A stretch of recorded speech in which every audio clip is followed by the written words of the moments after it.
Hello there, welcome to the Saroy channel, wherever you are in the world, and so much love to each and every one of you. How are you doing? I do hope you're doing great.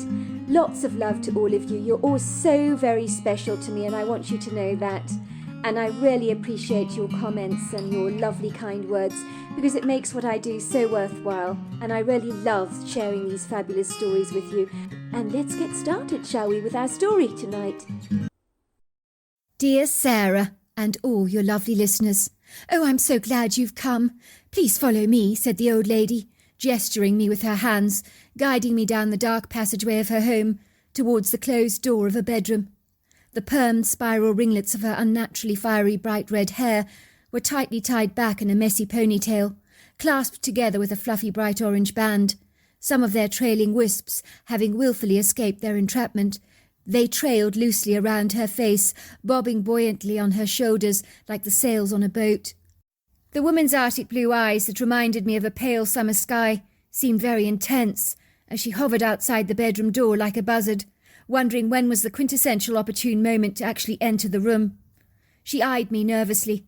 Her hesitancy was pronounced. She was certainly not eager to enter. "Everything all right?" I asked the woman.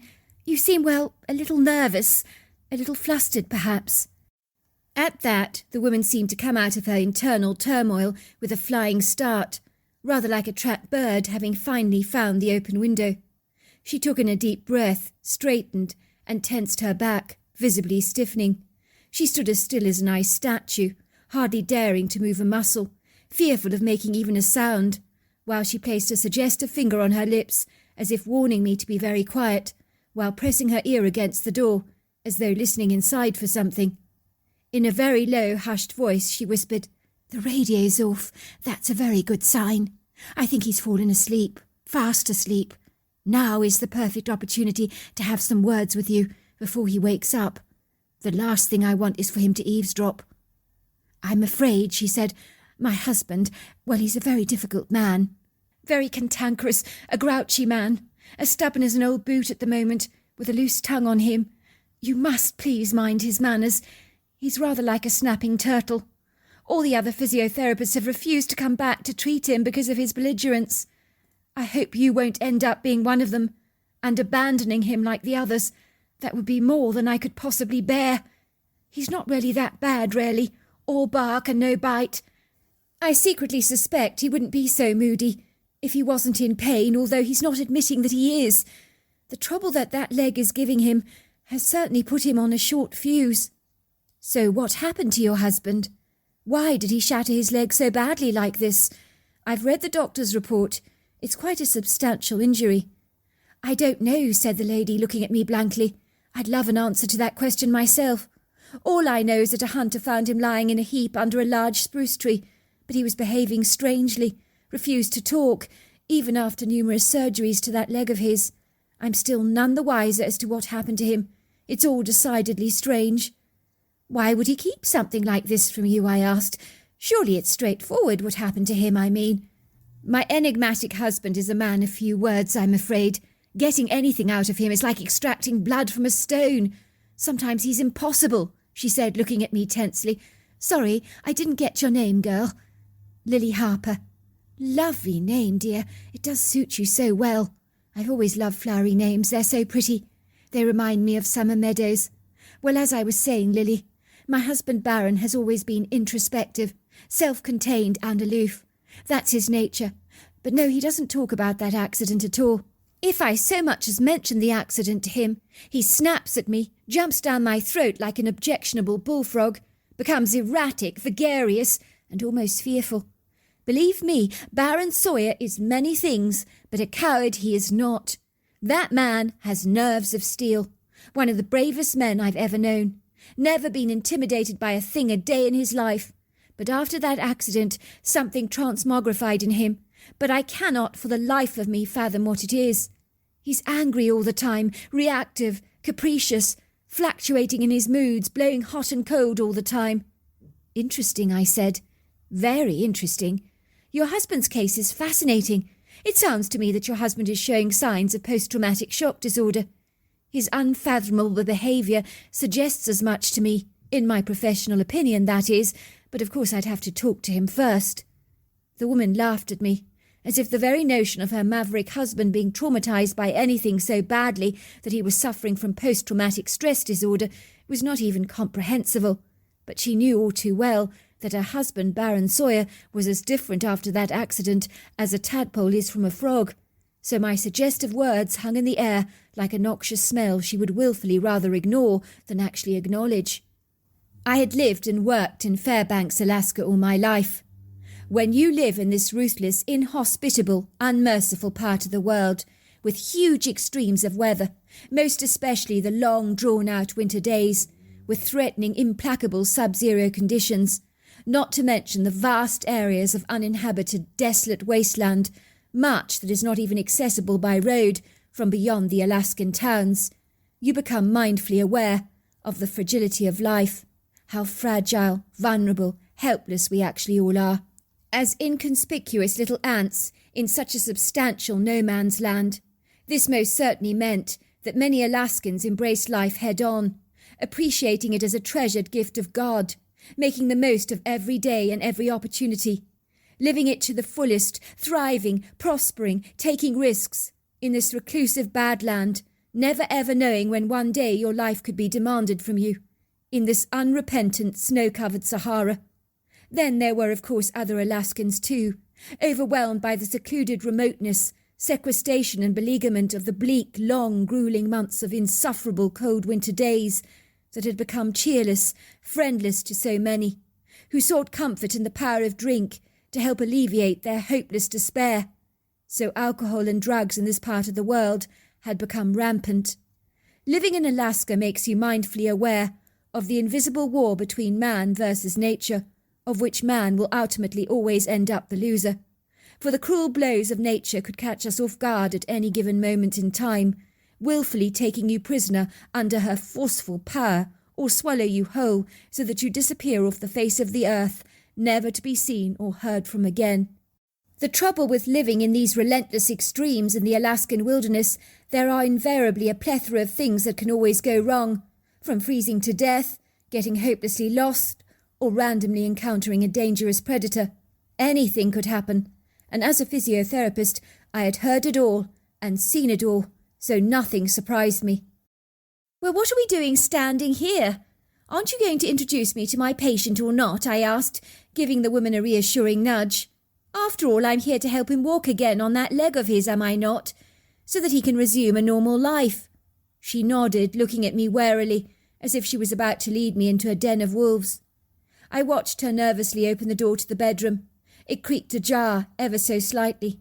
She whispered, Baron, are you up? It's me, Lisa." "Oh, woman, leave me alone," grumbled a gruff, gravelly voice. "Can't a man get a bit of peace around here?" "Honey," said the old woman, opening the bedroom door more confidently this time, crossing the threshold over the wooden flooring, leading me directly into the room behind her. "This is your new physiotherapist. Her name's Lily Harper. She's come to help you with your exercises today." The cantankerous, irritable man looked at me scathingly. "Not another bloody therapist. Did I not tell you, Lisa? I'll walk on my own leg in my own good time. I'm so sick of being pushed around like this. I'm not a bloody rag doll for a puppeteer to bounce around on a plethora of strings, am I?"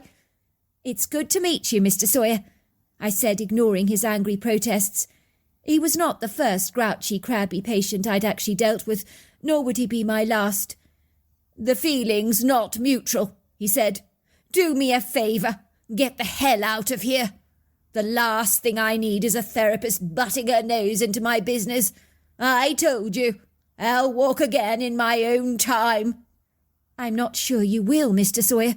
Not without some professional help, that is, which is why I'm here. If you don't move your leg, it'll atrophy. It'll be a lot more difficult to walk on it then, especially when your muscles are all wasted. The sooner we get you moving on your leg, the better it'll be for you." "I wish they'd chopped the whole damn thing off and been done with it. Then I wouldn't have to put up with all this crap from the likes of well-meaning people like you, butting your nose in where it's not wanted, like a weasel in a box of cornflakes." Actually, you would, Mr. Sawyer. I'd have to teach you how to walk on an artificial limb. It would be much more tortuous and grueling for you. Be grateful you still have your leg. I'm sure we can get you fighting fit in no time at all. Before you know it, you'll be back out there on the tundra, hunting, fishing, hiking, doing everything you did before." The man groaned. "All right," he said. "I'll do it if it means I can get rid of you. How long is this session going to take?" "Not long," I assured him. "The benefits are cumulative. The more we do the exercises, the easier it gets for you, as you begin to regain strength, build muscle. But I'm wondering why you're so reluctant to do these exercises in the first place, Mr. Sawyer. That is the big question."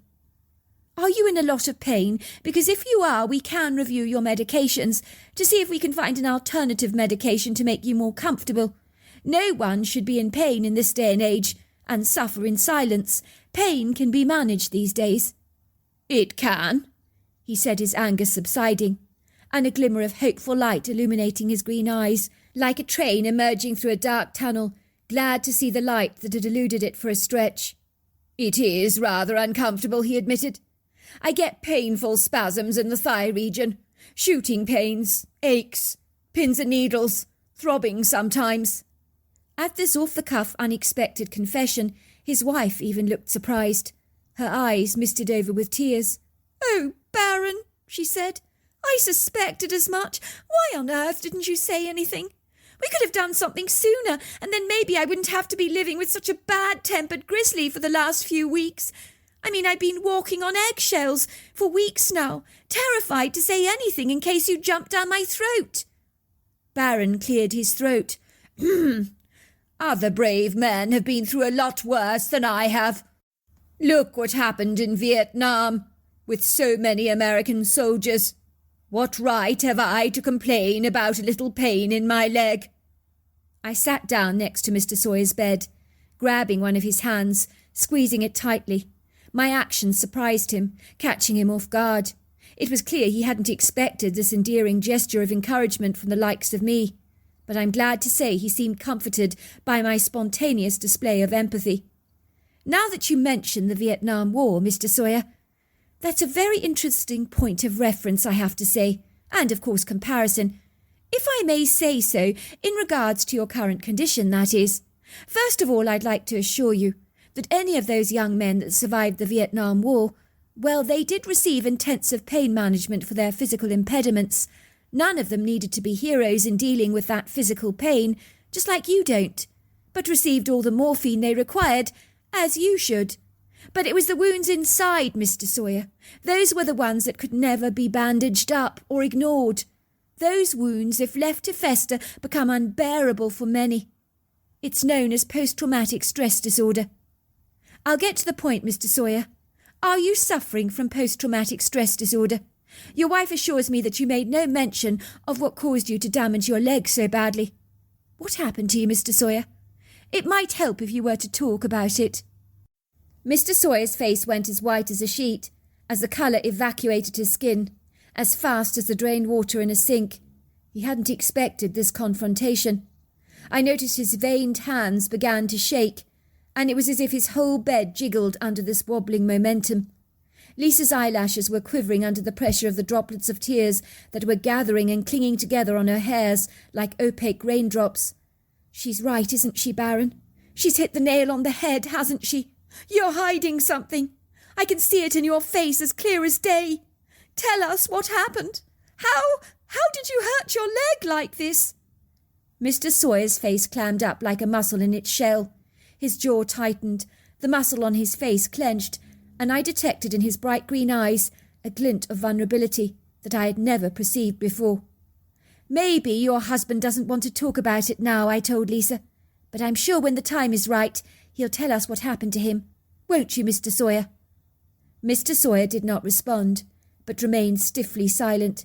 His eyes seemed almost glazed, as though he was staring out into space and had left the confines of his bedroom, as if he was reliving an experience in his mind, one that he was not willing to share. Lisa looked at her husband warily. "Baron Sawyer, I wish you weren't so goddamned obstinate, intransigent, and downright bull-headed." "Shall we get on with these exercises? so that the young filly here can leave. I'm sure she's got lots to do." "We're not doing any exercises this morning, Mr. Sawyer," I assured him. "We're not?" said Mr. Sawyer, unable to disguise his relief. He looked as if the weight of the world had been lifted off his shoulders, as if he could breathe again. "But I don't understand. You said—" "Forget what I said, Mr. Sawyer." I said this, sifting through the medications on his side table, making a mental note of the colourful kaleidoscope of meds he was taking, some that I realised should not have been prescribed at all, as they could potentially make things a lot worse for him. "I will not be asking you to do any exercises until we get this pain of yours under control. I would, however, like to examine your leg, so that you can tell me where it exactly hurts. I will only be proceeding with your physiotherapy exercises when I'm completely satisfied that we've got you comfortable and that your pain is being managed efficiently." When I'd finished my examination, I informed the Sawyers that I was going to leave, but I would be back very soon to continue the therapy. "Goodbye, filly. This is the best physiotherapy session I've ever had. No exercise. It doesn't get better than that." "Enjoy it while it lasts, Mr. Sawyer, because I will be back," I said teasingly. "Have a great afternoon." Lisa closed the door of the bedroom behind us. I noticed her bright blue eyes were dancing as she studied me curiously. "Where did they get you from? You're like the light at the end of a rainbow, like an angel from heaven." "Until you came along, I had no hope," she said, the tears welling up in her eyes. "I saw Baron the way he was with you. He even called you Philly. He doesn't do that unless he likes someone. It was the way you were with him in there, so perceptive, intuitive, compassionate, discerning. None of the other therapists were like you at all. They didn't care like you do. It was like you could see right through his huge bravado. I knew he was in pain. I knew it. I knew he was hiding something, but you brought it all out into the open. Absolutely everything. I felt it in there. Something shifted. I might just get my husband back. I truly don't know how to thank you enough for what you've already done. You've given us hope. That was more than we could ever have asked for." "There's no need for that," I said, giving Lisa a warm, friendly hug. "I'm only doing my job. I'm a staunch believer in treating the whole person, not just the visible wounds. Take it from me, Lisa. Something happened to your husband. We know that. When he shattered his leg. Because his fractures are not just physical. They're internal. I mean to get it out of him, I really do. Otherwise, this thing that is eating his insides up will literally consume him alive. I need to get to the bottom of this enigmatic situation. That's why I love my job so much, Lisa. Helping lost people like your husband finding his way back again. For me, it's an honour, a real honour, to help people. And I won't be happy until the healing on the outside is as good on the inside." "You're absolutely right, Lily. My husband's never been the same since he injured that leg of his. If our emotions are indeed like internal bones, he's fractured a few, let me tell you." And so it was I began the long, gruelling journey of physical therapy procedures with Mr. Sawyer. Slowly but surely, with his pain under control, he began to make phenomenal progress. I could see that this difficult, tumultuous man was just hiding behind an angry facade of self-preservation. But I knew that deep down in his gut, he had a story to tell. But I chose not to pressurize him on this matter until the time was right. And one day my enduring patience most certainly paid off. "Philly," he said, "come and sit down next to me." "Is something troubling you?" I asked him. "In a manner of speaking, yes, I suppose it is. In truth, it's been irking me for a very long time. Remember when you came here, and you were talking about the Vietnam soldiers and post-traumatic stress disorder that they suffered?" "I remember," I said, reaching out for Mr. Sawyer's hand and giving it a big, encouraging squeeze. "Yes, I remember. Well, I think that maybe I do have the same condition after all." "I think you have it," I said. "I really do. I've suspected that for a long time." "This is between me and you," he said, lowering his gravelly voice. "I don't want Lisa to hear this. It would upset her far too much." "Go on. Your wife's in the kitchen baking a cake. The coast is clear. Out with it." "Well, like a lot of Alaskans, I'm an avid hunter, Philly. Have been so for many years. Many, many years. long before you were even born. There's nothing I like better than getting up close and personal to the natural world. There is no place in the world I'd rather live than here in Alaska, for despite everything, amidst all the treacherous hazards of living out here, the beauty of Alaska transfixes your senses. It's prepossessing. The crisp fresh air, the glaciers, mountains, tundra, volcanoes, coastline, lakes, alpine meadows, highway passes. I love it all. Anyway, I was privy to an area of wilderness through a close friend of mine, who assured me was an exceptional all-round treasured spot for hunting that not many Alaskans had cottoned on to yet. A forest area surrounded by alpine meadows, and a large stream that meanders through the valley with a forceful, rambunctious current. So I followed the map that he'd drawn for me, that is, leaving Fairbanks behind. After a long journey, I finally drove down the long, windy, rugged road that was lined with very tight clusters of spruce trees on both sides of it. It overlooked an enchanting mountainous valley, where you could still see patches of white snow drizzling over the mountain like the icing on a rum barber. I pulled my truck to the side of the road, parking on the small embankment. I found a very clear path through this tight, very bushy forest. At first it was laborious, hard going, walking through this heavily congested space, very overgrown by creepers. But then quite suddenly the scenery changed, as if by magic. The forest opened up generously into wide open paths that were beautifully cleared, and when I say cleared, beautifully cleared. I know it sounds crazy, but as I walked through this space, it was like entering another world. Its resplendent beauty was off the charts, Lily, let me tell you, in its visual aesthetic appeal. If you had told me I'd died and gone to heaven, I would almost certainly have believed you. This place, he sighed, looking at me with a look of wondrous awe on his face, was beguiling, bewitching, spectacular. I've lived in Alaska all my life, Lily, but never, and I repeat, never have I beheld such beauty. It brings to mind the family children's book. What's it called? The Secret Garden. I think the name is Frances Hodgkin Burnett. That's the author. It was just like that. In truth, I felt like an imposter, as if I'd invaded someone's personal space, as everything was pristinely maintained. There was viridescent green everywhere, bluebells, so many of them, dog violets, dog roses, cowslips. They laced the floor in an artist's collage of rich, vibrant colours. If that was not enough, the forest was basked in this ethereal light that was so magical, it took my breath away. It was like the light was almost musical. It was as if it danced, floated, infused the forest.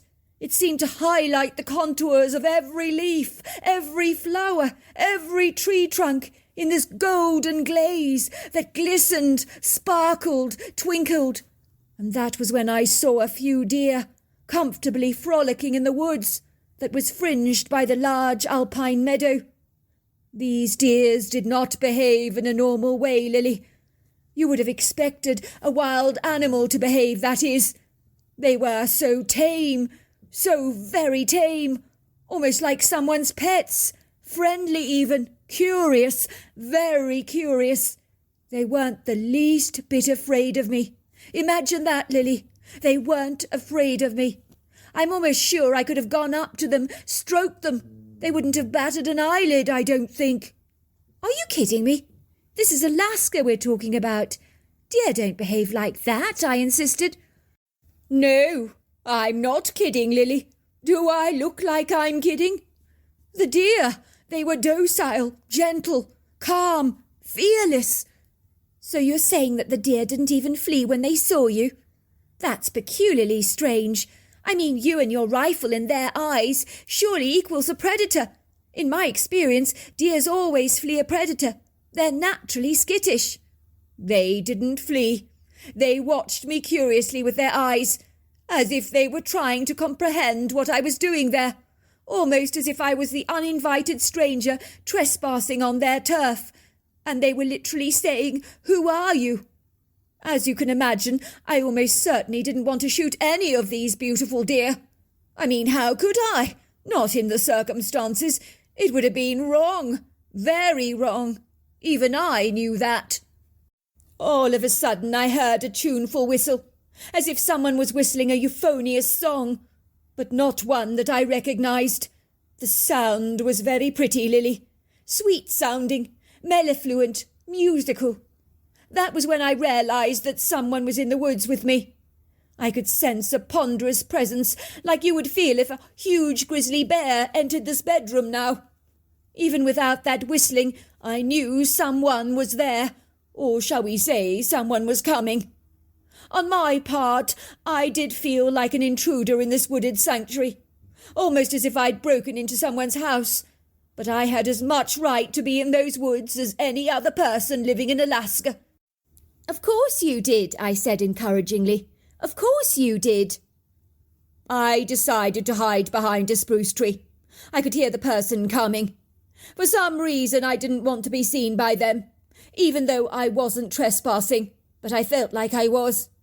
I hid behind a tree while a couple of doe with their pretty fawns watched me curiously as they continued to chew their cud. I remember thinking that this man must be a weighty individual. As he neared his approach, the hefty sound of his footfall was thunderous, substantial, hefty. I likened the sound of his walking to an elephant thumping across the ground towards me, but an elephant pounding the ground on 2 feet, not 4, for these were distinctive bipedal footsteps, but very powerful ones at that. I remember thinking this fellow has got to be over 600 pounds or more to make the ground heave and vibrate like that. But then again, you wouldn't think a 600-pound man would have the physical dexterity, capability, or even fitness to be able to navigate his way through such a dreadfully rugged terrain, unless he was a bodybuilder of note, which would then explain his weight. I noticed a couple of the doe with their speckled fawns that had been watching me shifted their gaze towards the approaching stranger. They fearlessly bounded towards him, as though delighted to see him, like an exuberant puppy dog welcoming you home after a long day at work. That was when I saw him. You saw him, I asked.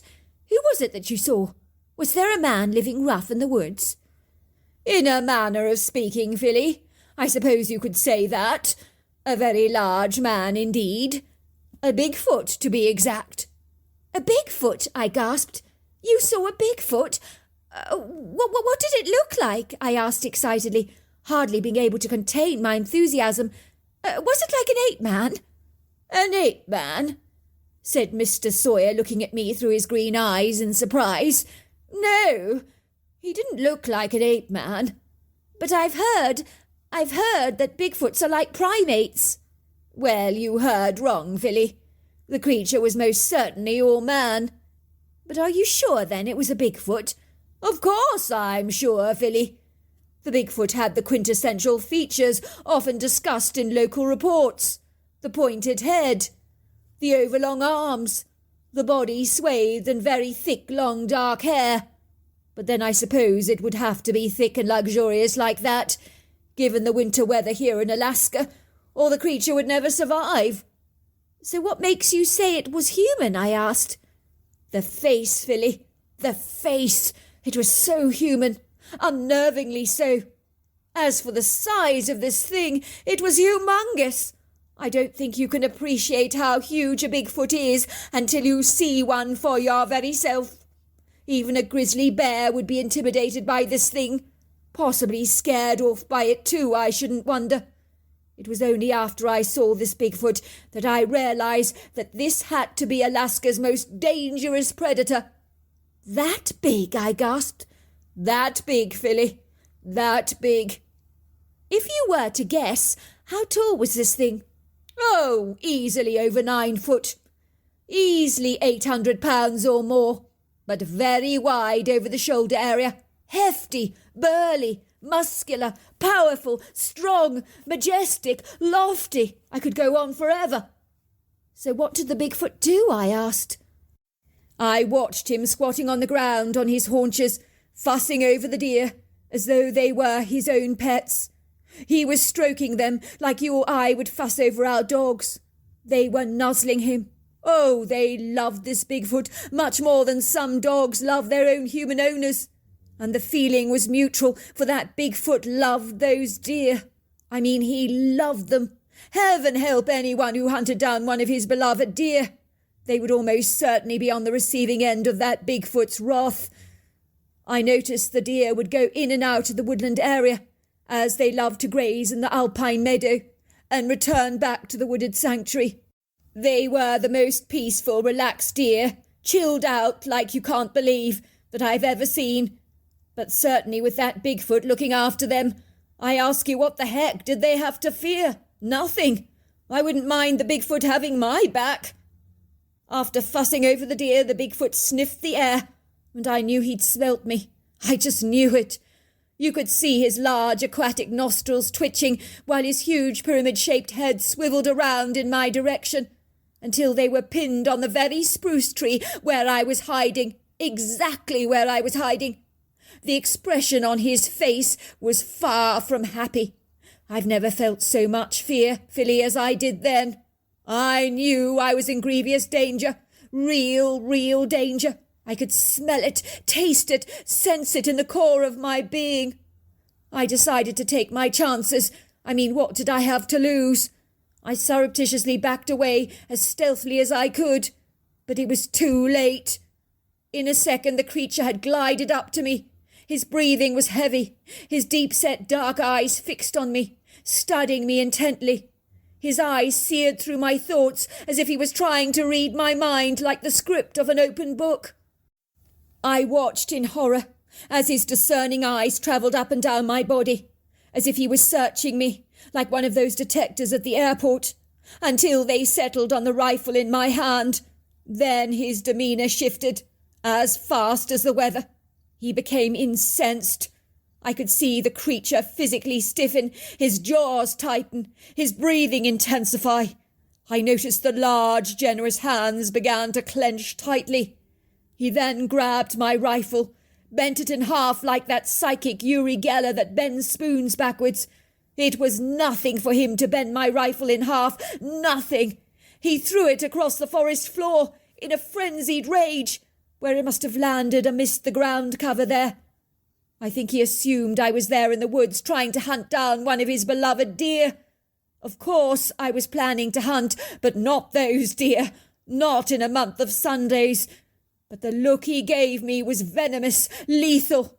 His demeanour was like a protective father that wants to knock the lights out of you because he believes your intentions towards his beloved daughter are not good. I knew in that moment I was in trouble, big trouble.